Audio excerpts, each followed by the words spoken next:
Cosas de la noche. Palabras con imagen. El análisis de los acontecimientos que influyen en nuestra vida con el periodista Francisco Durán Rosillo.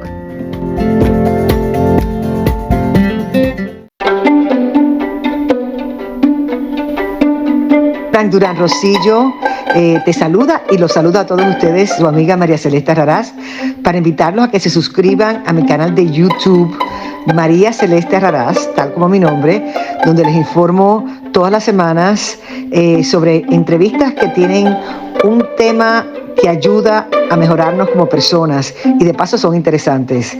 Las pueden encontrar en mi canal de YouTube, así que los espero. Y se suscriben gratis. En Europa suenan tambores de guerra. De guerra, sí. Nadie habla de ellos, solo algunos líderes se atreven. Rusia golpea, Irán amenaza, China avanza. En Estados Unidos las elecciones rozan la caricatura. No iba a decirlo, pero lo voy a decir. Entre la senilidad y el delito. En América Latina los viejos flagelos perduran. El caudillismo, la pobreza, la polarización. ¿Y qué decir de España? Eso daría para otra conferencia.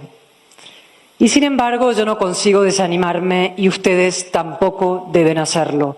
Todo lo contrario. El pesimismo es la coartada de los cobardes. La excusa para no hacer nada, quedarse en casa. Total, topa todo mal, ¿no? Y algo mucho peor.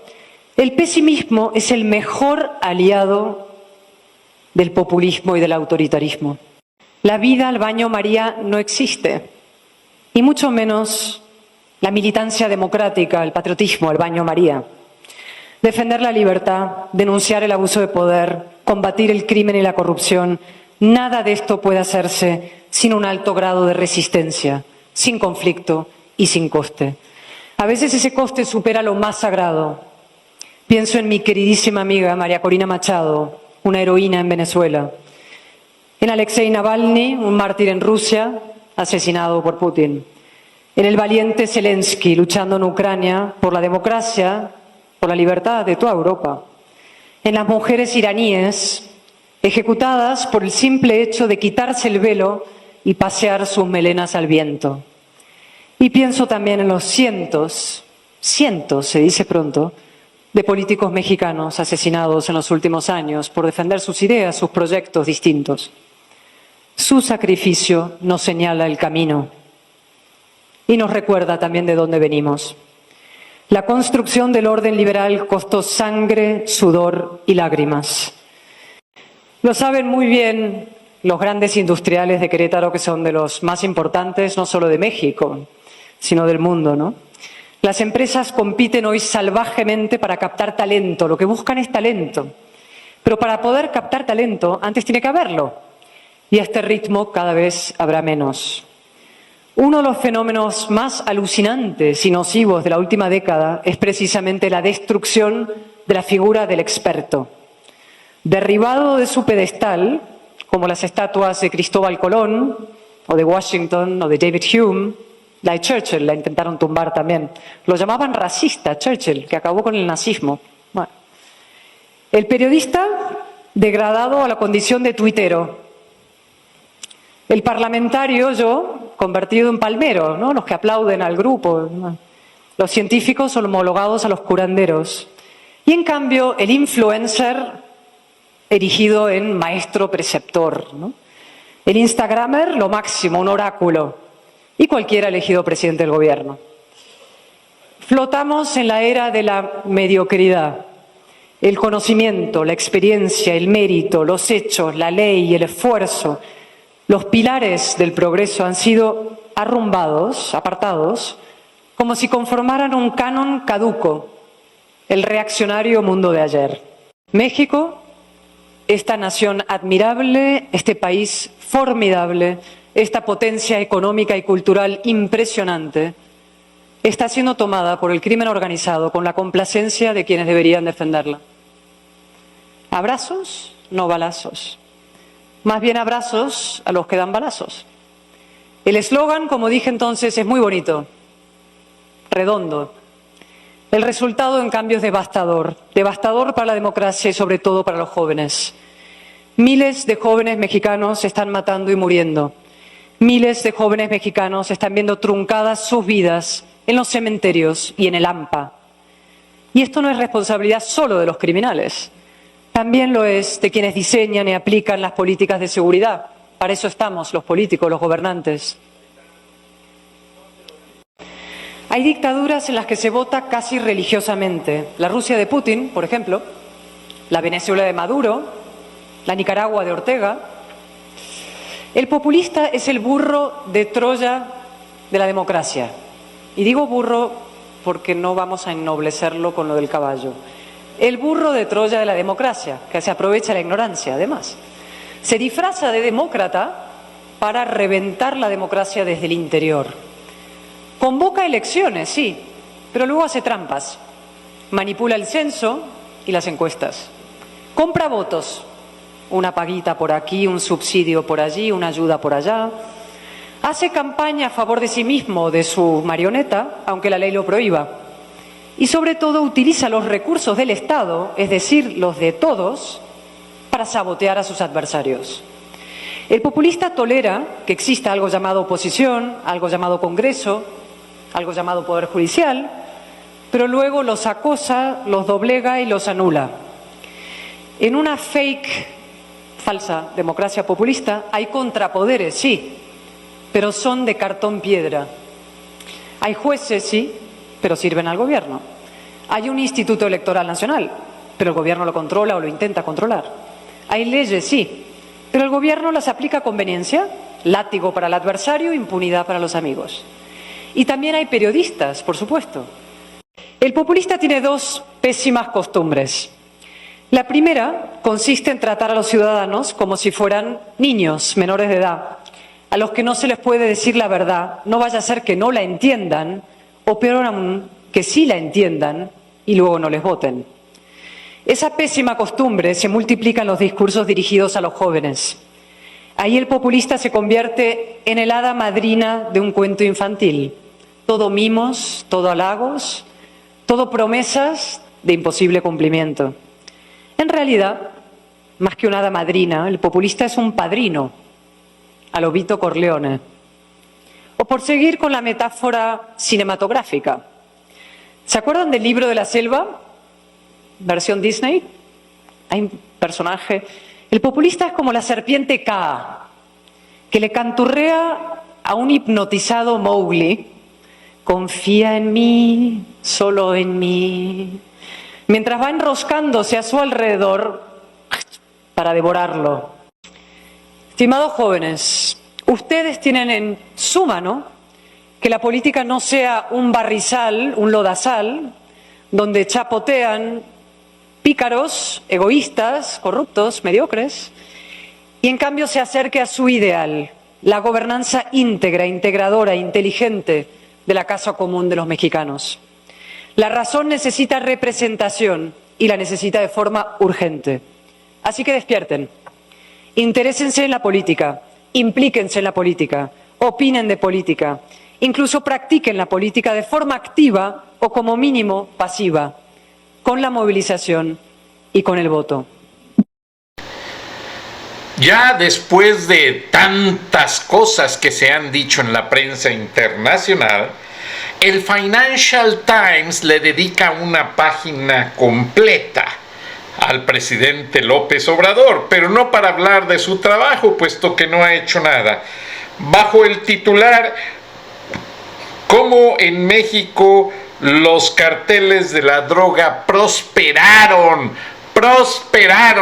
bajo el gobierno de Andrés Manuel López Obrador? Y en el internet lo pueden buscar. Ahí se detallan todas las tropelías, cómo este presidente les dio al ejército, la Marina y la Guardia Nacional para protegerlos, para hacer que pudieran cometer secuestros, trasiego de drogas, cómo les protegen los laboratorios con los que contaminan después con fentanilos y opioides a la juventud no solamente de Estados Unidos, Europa, sino también a la de México. Es algo que realmente López Obrador se va a llevar en su gobierno como una huella digital. Nadie va a hablar en un futuro de López Obrador como un buen presidente. Esto, así como lo ven en esta página del Financial Times, es lo que se va a decir siempre. Y ayer en el programa les comentaba de AMLito Morena, que le pidió a López casi de rodillas que fuera el padrino de sus niños de la primera comunión. Pues sí, pobrecitos chicos inocentes, tienen al narcopresidente y quizás el papá AMLito Morena juegue parte de ese cuadro de narcocorrupción que López maneja en México. Mucho cuidado, Xóchitl Gálvez, no te dejes influir por AMLito Morena, otro corrupto de miércoles. Ahora vamos al programa. Gracias. Y no por ello quiero ser pesimista, sino por el contrario. Creo que las crisis son oportunidades para mejorar, para cambiar, para sacar adelante proyectos. Cuando las ventas bajan es para mejorar ideas, reposicionarse, remake of yourself, rehacerse a sí mismo. Hoy quiero tocar el siguiente tema escabroso, espinoso, porque si no se sabe uno interpretar, aquí queda uno mal y la embarra por todas partes. Los mexicanos somos, principalmente en Estados Unidos, somos como que de la idea de que, yo ya vivo acá, a mí ya no me interesa lo que pasa en México, dirán algunos, no yo. Otros, acá hay todo, ya estoy ganando dólares, mi familia está bien, tengo una estabilidad, mis hijos van a buenas escuelas, que se hagan bolas en México. Ellos se lo buscaron, ellos se lo ganaron. Esas son las expresiones que yo he escuchado de parte de algunos paisanos. Otros nos duelen.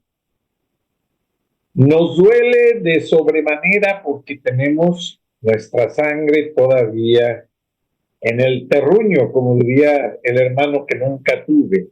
Andrés, te mando un abrazote, hermano. Entonces, muchas veces algunas personas se vienen para acá escapando de los problemas de México. Otros ya no quieren saber nada, otros buscando un mejor medio de vida, otros nos contratan, nos ofrecen un trabajo acá y acá nos enamoramos, nos casamos, hacemos raíces y venimos quedándonos. Pero en California se está formando una asociación sin afán de lucro que quieren hacer de México el Estado 51. Claro, California es la 9ª economía. Absorbiendo México, California pasaría a ser la 2ª o la 3ª economía del mundo. Nada de eso va a pasar.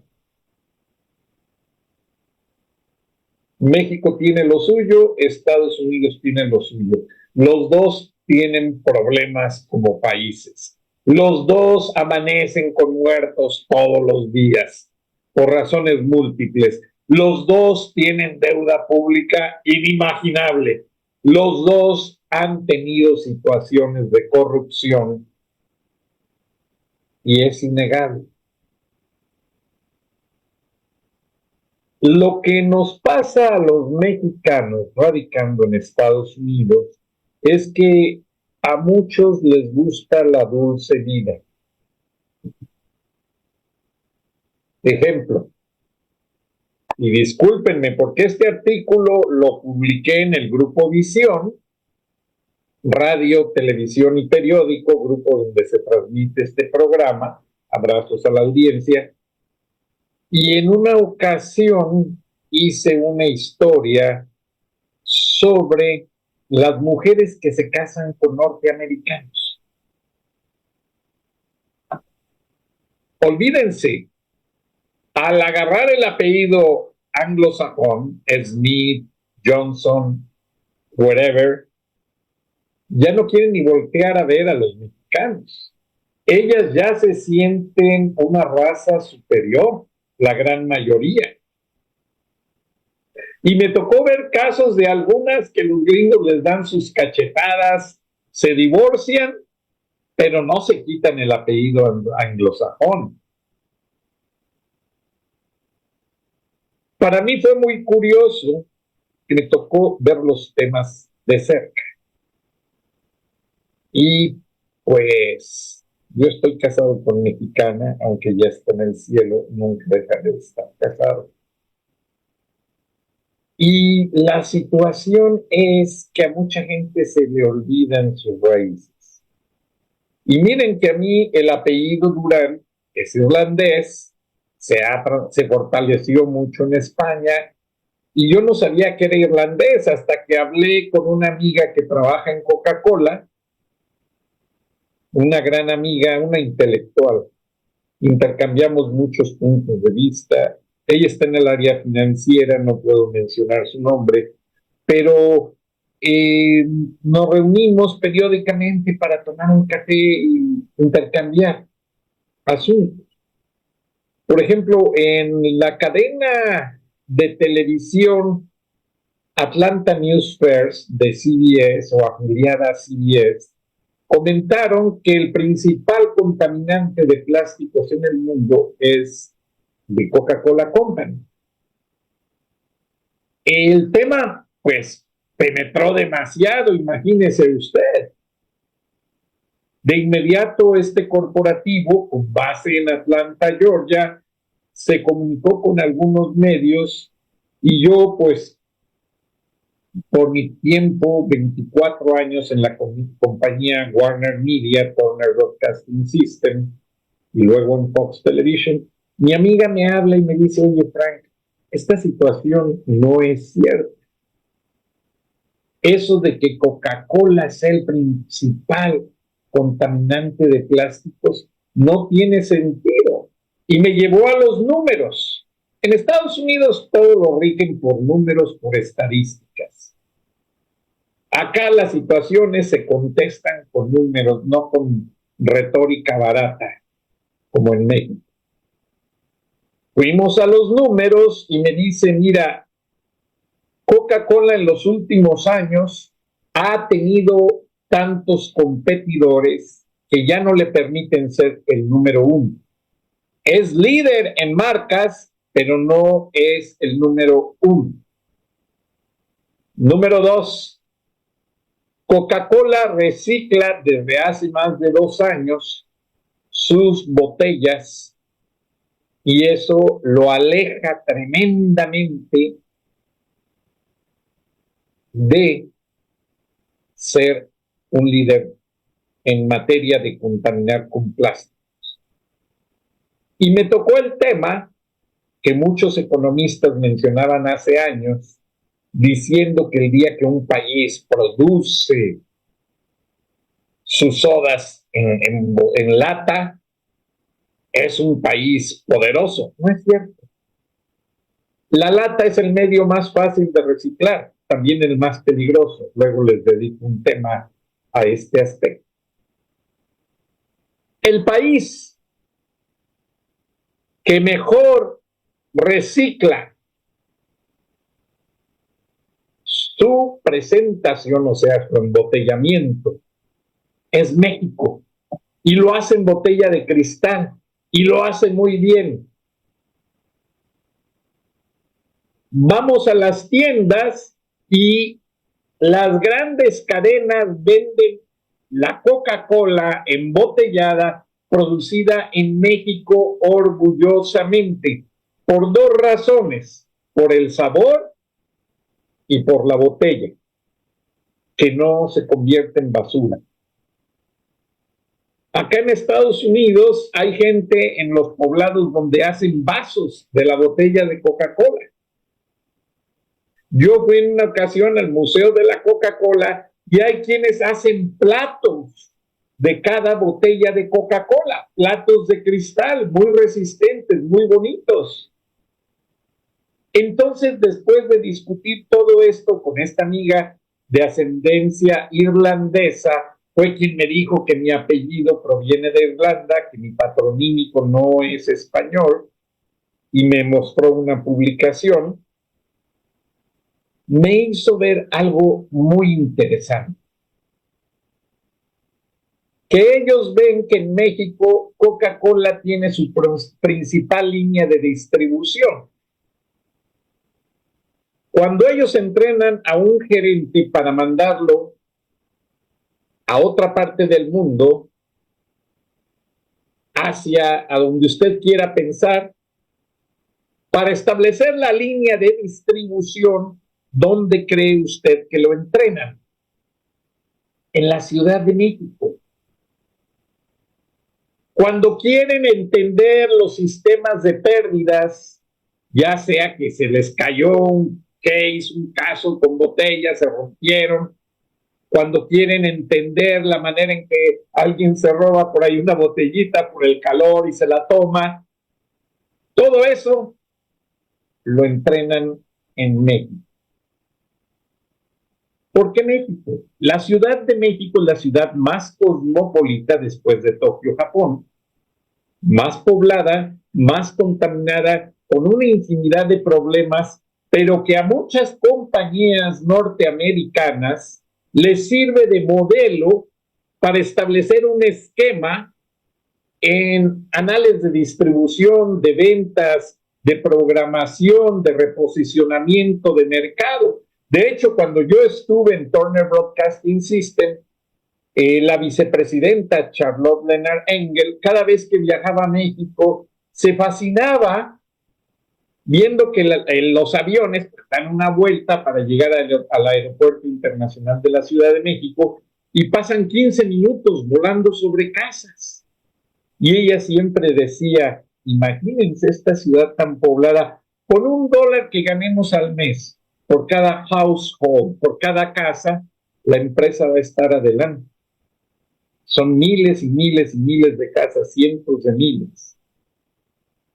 Entonces, así ven los americanos el esquema de distribución de muchas marcas. Recuerden que Estados Unidos es el país líder en los trademarks, en las marcas corporativas.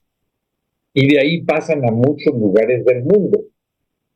Kimberly Clark, por ejemplo, ustedes ven, el papá de Claudio X González, es el presidente y socio, sí, pero no es el dueño. Él tiene una parte de la franquicia. Y Kimberly Clark, aparte de producir papel higiénico, tiene más de 500 productos en el mundo.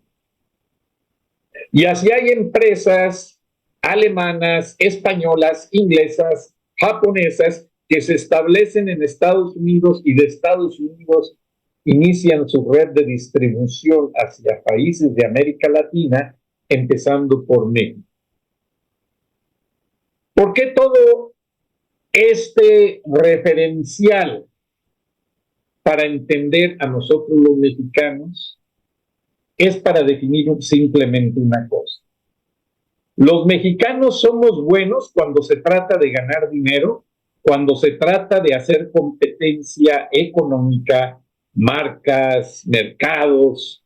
Somos los mejores. Lo que pasa es que mucha gente no lo quiere decir. Con esa misma capacidad pudiésemos ser los mejores en exigir democracia, en exigir quitar la corrupción. Pero ¿qué pasa? A muchos de mis paisanos mexicanos no nos gusta hacer fila. Yo recuerdo la última vez que fui a sacar mi pasaporte mexicano, hice mi cita por teléfono, me formé, me senté esperando y pasa el cónsul alterno Rafael Bernal y me ve, y me dice, oye, ¿y tú qué haces aquí? Le dije, cónsul, vengo a sacar mi pasaporte como cualquier ciudadano. Hice mi cita y no por el hecho de que mi esposa trabaja aquí con usted, voy a quererme pasar de lista. Es más, mi esposa y yo teníamos una regla. Cuando yo iba al consulado, yo me hacía como que no la conocía, para evitar esos malos manejos, esas malas interpretaciones. Cuando yo hacía mis impuestos, yo era muy claro en definir, lo hacíamos como pareja, pero definíamos de una manera muy clara todo lo que conlleva hacer el esquema de impuestos, y los dos como pareja pagamos impuestos en México y pagamos impuestos acá. Porque yo, por el hecho de ser periodista, yo no quiero que mañana me vengan con que a Chuchita la bolsearon, como dicen algunos. Yo no quiero que mañana me vengan con que mi esposa o yo no pagamos, porque así sucede. Yo tengo todos mis impuestos al día para evitar precisamente cualquier tipo de polémica. Y viéndonos como mexicanos desde el exterior, dicen que los toros se ven mejor desde la barrera. Pues sí, pero también se me hace un punto de vista subjetivo, porque cuando vamos a México nos damos cuenta de la problemática real en muchos aspectos de la violencia, la inflación, la economía, y párele de contar. Entonces no es fácil para un mexicano que vive en territorio del Río Grande hasta el Suchiate, no es fácil levantarse y ponerse al tú por tú con determinados grupos o determinadas gentes. El país está secuestrado. El país está tomado. Entonces, no critiquemos a esos mexicanos que de repente, pues sí, yo voy a ir a votar, pero como que todos lo quieren hacer en lo oscurito, en secretito. Nadie quiere arriesgarse. A estas alturas del baile, ya hay una gran cantidad de familias amenazadas. Al principio, los sicarios de la nación que López Obrador mandó casa por casa, tomando fotos de la credencial del lector, ofreciendo 1,000 pesos para quien votase a favor de Claudia Sheinbaum, ahora se van a convertir en verdaderos sicarios. Si hay protestas, porque lo más seguro es que López no quiera aceptar la derrota de Claudia, va a armar a sus sicarios con machetes para evitar protestas que la gente quisiera hacer de manera pacífica. López dictador ya está fuera de toda cabalidad moral, lógica y de conducta de un presidente. Este señor ya no tiene nada que hacer dentro de Palacio Nacional. Y el grupo de militares que lo va a llevar a su rancho escoltado, le van a dejar 2 soldados de guardia para evitar que el viejito tenga manifestaciones allí afuera de su rancho. Se dice mucho que hay un búnker en el rancho llamado ya saben qué, donde López esconde gran parte del dinero que se robó. No sé, no me consta. Eso los albañiles que han trabajado en ese rancho lo han dicho, lo han repetido innumerables ocasiones.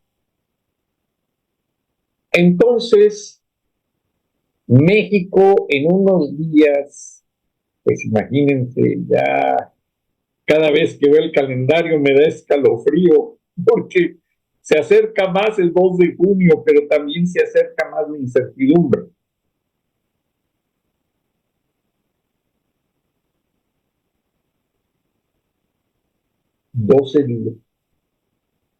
Doce días temerarios, 12 lunas, porque estamos en verano. Ayer vi la luna cuando estaba haciendo mis oraciones, y son 12 días que debemos de dedicar a Cristo y a la Virgen, pidiéndoles que tomen en sus manos esta situación dolorosa, difícil, y que México tenga una secuencia de cambio pacífica, que Luis Crescencio Sandoval y Salvador Ojeda Durán dejen la corrupción. Ya se hicieron ricos, señores. Ya ustedes ya son archimillonarios. López los llenó de dinero hasta la boca. Y a lo mejor hasta el rincón se los llenó. Vayan a saber ustedes por dónde les metió tanto dinero. A grado tal de que ustedes no mueven un dedo por México.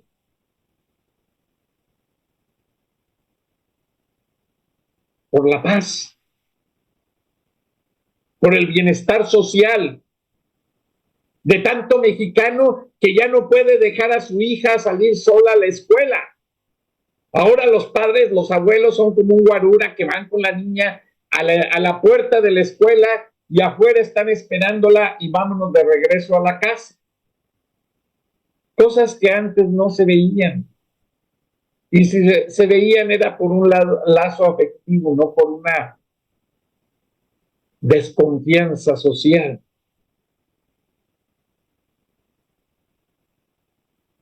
Ahora, México sigue siendo país modelo, incluso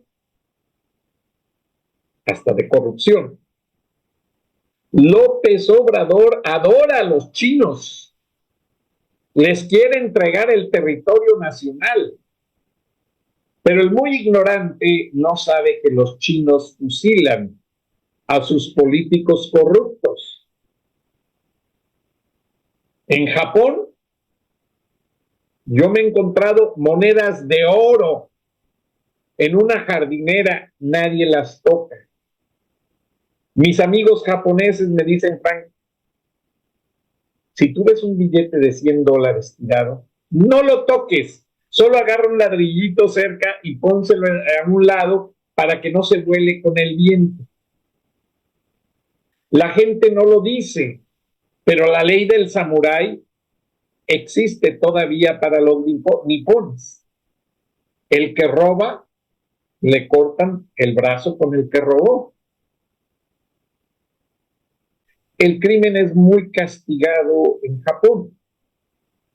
Y algo que me gustó mucho de Tokio, allá no tienen patrullas contaminando, paseando policías borrachos y viendo a las muchachas. No, allá tienen casetas de servicio bien armados, con barricada, cada 3 o 4 cuadras, y controlando los operativos de tránsito, revisando constantemente vehículos al azar para ver que no lleven armas, que no lleven nada robado, que no vayan gente criminal dentro del vehículo. Se reportan placas, se interconectan, las ciudades están bien controladas y no pasa tanta criminalidad. Cuando en Japón pasa un asesinato, hagan de cuenta que hubo un tsunami,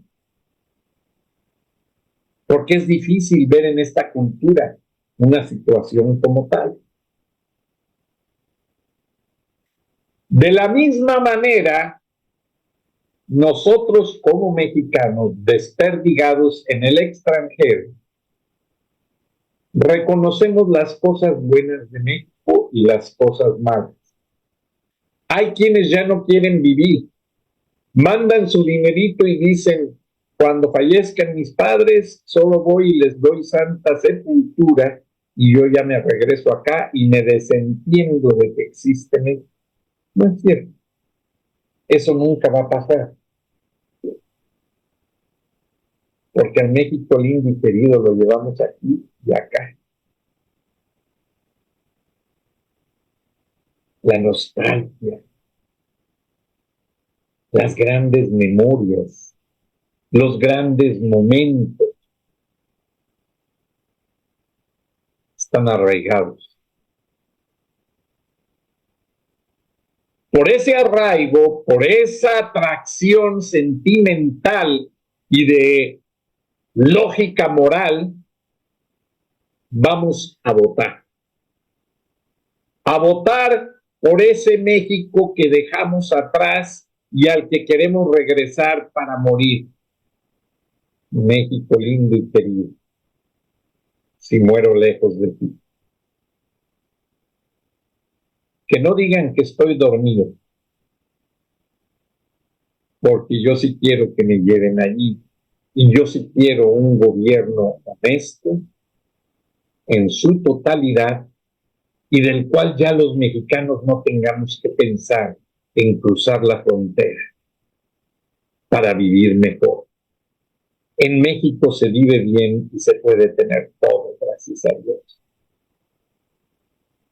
incluida la dignidad, el coraje y el valor. El valor de ser libres, la dignidad de mantener una moral de pueblo unido, con respeto, como siempre había sido. Yo salía con mi padre y ay de mí donde no saludara bien a toda la gente. Don Ezequiel, hola doña fulanita, qué gusto verla. Y se le daba la banqueta a la señora, se le ayudaba a subir o bajar la banqueta. Eso ya no existe. Tenemos que regresar a ese México que López nos robó a base de criminales violentos. Tenemos que regresar a ese México que nos heredaron nuestros padres y que un dictador trata de arrebatarnos para entregarlos al yugo comunista. Y donde estemos, estos mexicanos, y me refiero a los más de 16 millones dentro de los Estados Unidos.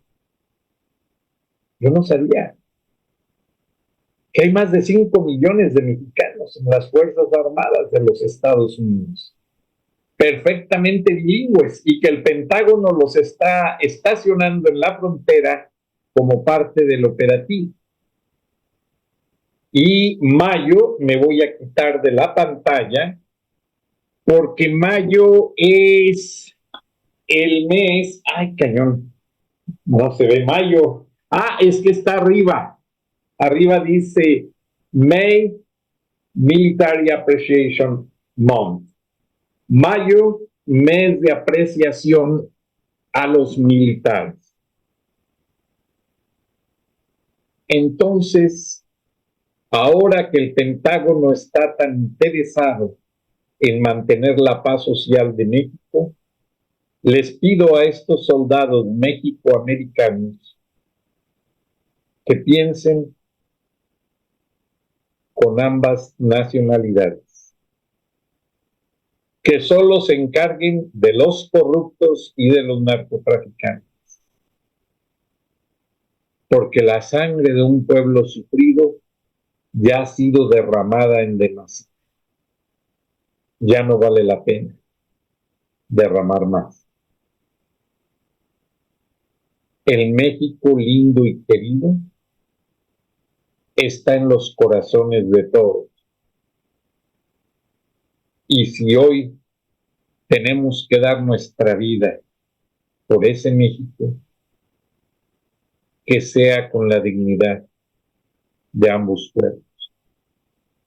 El presidente John Houston, cuando sus tropas lucharon contra las de Porfirio Díaz, era porque él quería integrar la República de Texas como nación. Y los mexicanos que se le unieron eran los que ya estaban hartos de la corrupción del gobierno centralista de la Ciudad de México. No es que fueran traidores a la patria, es que ya sabían que dejarles el poder a una bola de miserables era para maltratar al pueblo, para acabarlo y saquearlo, que fue lo que hizo Andrés Manuel.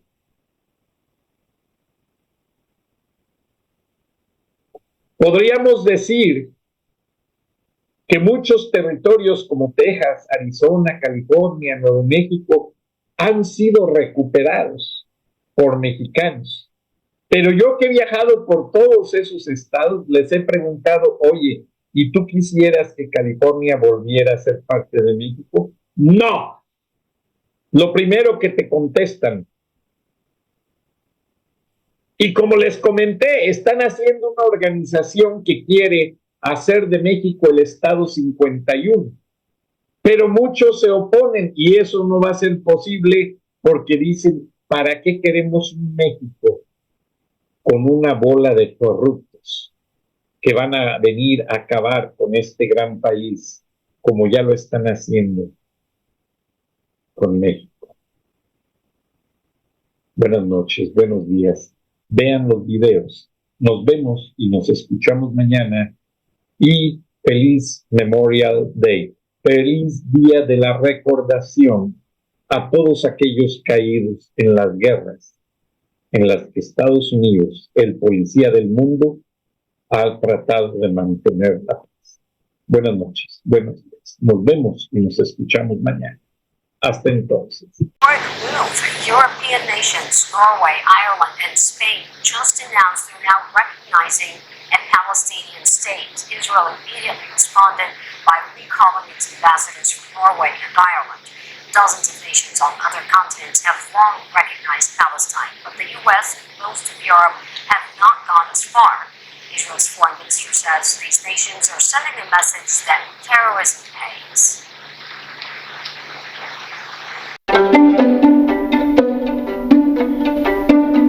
Frank Durán Rosillo te saluda y los saluda a todos ustedes, su amiga María Celeste Raraz, para invitarlos a que se suscriban a mi canal de YouTube, María Celeste Raraz, tal como mi nombre, donde les informo todas las semanas sobre entrevistas que tienen un tema que ayuda a mejorarnos como personas y de paso son interesantes.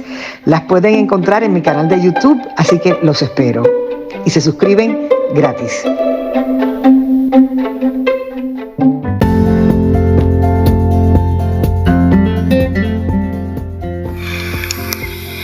Escuchaste el análisis de la noticia, transparente como el agua, con el periodista Francisco Durán Rosillo.